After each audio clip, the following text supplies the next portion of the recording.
BD news অ্যালার্টের আরও একটি সংবাদ সংযোগে আপনাদেরকে স্বাগত। নির্বাচন নিয়ে জাতিকে ব্ল্যাকমেল করবেন না বলেছেন মির্জা আব্বাস। সরাসরি সম্প্রচার করা হবে শেখ হাসিনার বিচার কাজ। শুনছিলেন সংবাদ শিরোনাম, এখন শুনবেন বিস্তারিত আলোচনা।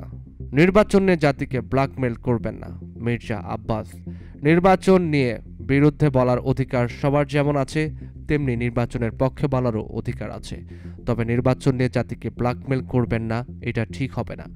শনিবার ৩১ মে রাজধানীর যাত্রাবাড়িতে গরিব ও দুস্থদের মাঝে খাবার বিতরণ অনুষ্ঠানে এইসব কথা বলেন বিএনপির স্থায়ী কমিটির সদস্য মির্জা আব্বাস।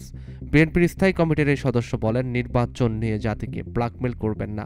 যে কোনো মূল্যেই হোক দেশে একটি রাজনৈতিক সরকার আসা উচিত, তবে দেশের অস্থিরতা দূর হবে। নির্বাচন নিয়ে অনেকে আশঙ্কা আছে বিএনপি ক্ষমতায় যাবে। বিএনপি তো এর আগে ৩-৪ বার ক্ষমতায় গেছে, তবে ভয় কেন? ভয়ের কিছু নাই। জনগণ যদি কাউকে নির্বাচিত করে বিএনপি তা মেনে নেবে। তবে দেশের বিশৃঙ্খলা পরিস্থিতি থেকে উত্তরণে রাজনৈতিক সরকারের প্রয়োজন।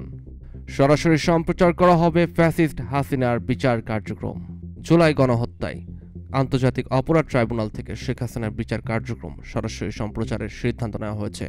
শনিবার ৩১ মে আন্তর্জাতিক অপরাধ ট্রাইব্যুনালের প্রসিকিউটর গাজী এম.এস. তামিম এ তথ্য জানান।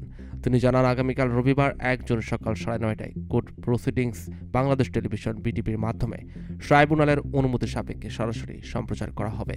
এর আগে আন্তর্জাতিক গুম সপ্তাহ উপলক্ষে শনিবার জাতীয় প্রেস ক্লাবে আয়োজিত এক সেমিনারে chief prosecutor advocate Tajul Islam জানান, জুলাই আগস্টে সংগঠিত মানবতা বিরোধী অপরাধের মামলায় সাবেক প্রধানমন্ত্রী শেখ হাসিনা, সাবেক স্বরাষ্ট্রমন্ত্রী আসাদুজ্জামান খান কামাল ও সাবেক পুলিশ প্রধান আইজিপি চৌধুরী আবদুল্লাহ আল মামুনের বিরুদ্ধে রবিবার আন্তর্জাতিক অপরাধ ট্রাইব্যুনালে আনুষ্ঠানিক অভিযোগ দাখিল করা হবে। তিনি আরও বলেন, ডিসেম্বরের মধ্যেই জুলাই আগস্টের হত্যাকাণ্ডের বিচার দৃশ্যমান হবে। বিচার এমনভাবেই হবে যাতে এর নিরপেক্ষতা নিয়ে কেউ কোনো প্রশ্ন তুলতে না পারে। গত ১২ই মে শেখ হাসিনা মামলা তদন্ত সম্পূর্ণ হয়। ওই দিন এক ব্রিফিংয়ে চিফ প্রসিকিউটর জানান, আন্দোলন দমনে নির্বিচারে ১,৪০০-র বেশি মানুষ হত্যার দায়ে শেখ হাসিনার বিরুদ্ধে ৫টি গুরুতর অভিযোগের প্রমাণ পাওয়া গেছে। এর মধ্যে রয়েছে হত্যার নির্দেশনা, প্ররোচনা ও উস্কানির অভিযোগ।